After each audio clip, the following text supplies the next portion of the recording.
ला कोणती प्रेरणा देत आहे आणि कोणत्या इतिहासाचे धडे देत आहे. एक नटी होती बाजूला, ती म्हणली आय लव्ह भागवत, मला भागवत फार आवडतात. तिच्यावर आर्थिक अफरातफरीबद्दल लुकआउट नोटीस आहे आणि तिच्या नवऱ्यावरती पोर्न फिल्म लहान मुलांच्या F-16 प्रमाणे बनवल्याचा आरोप आहे, तुरुंगात होतो. ही काय प्रेरणा आहे? अशा असंख्य लोक तिकडे होते. कदाचित सरसंघ चालकांना हे माहीत नसेल की संघाचं चारित्र्य किती बिघडलेलं आहे. भारतावर हल्ला करणारे पाकिस्तानी, लुकआउट नोटीस असलेले नटवर्य, सगळे नटनट्या,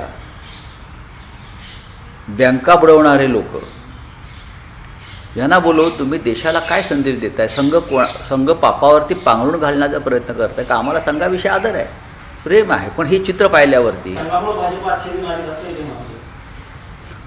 पण देशाला आजचे दिन आलेले नाही.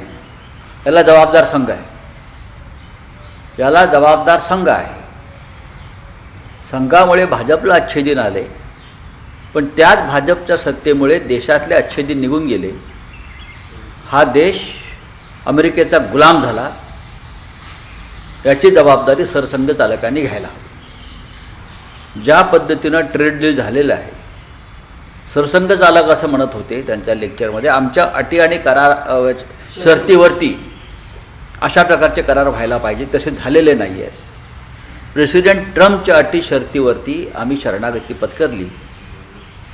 म्हणजे भारतीय जनता पक्षाचे जे प्रधानमंत्री आहेत, जे संघाचे प्रचारक होते, त्याच्यामुळे देश जो अमेरिकेचा गुलाम झाला आहे त्याची जबाबदारी संघानं स्वीकारली पाहिजे. असे असंख्य प्रकार आहेत.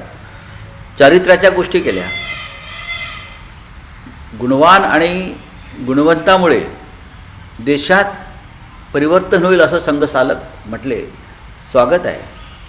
पण देशभरातले सगळे भ्रष्टाचारी, गुन्हेगार, व्यभिचारी, बलात्कारी पक्षात घेऊन सत्ता आणणाऱ्यांमुळे देशात कोणतं सामाजिक परिवर्तन होणार आहे? याविषयी जर सरसंघ चालकांनी जर आम्हाला मार्गदर्शन केलं असतं देशाला, तर आम्ही त्यांच्या ऋणात राहिलो असतो.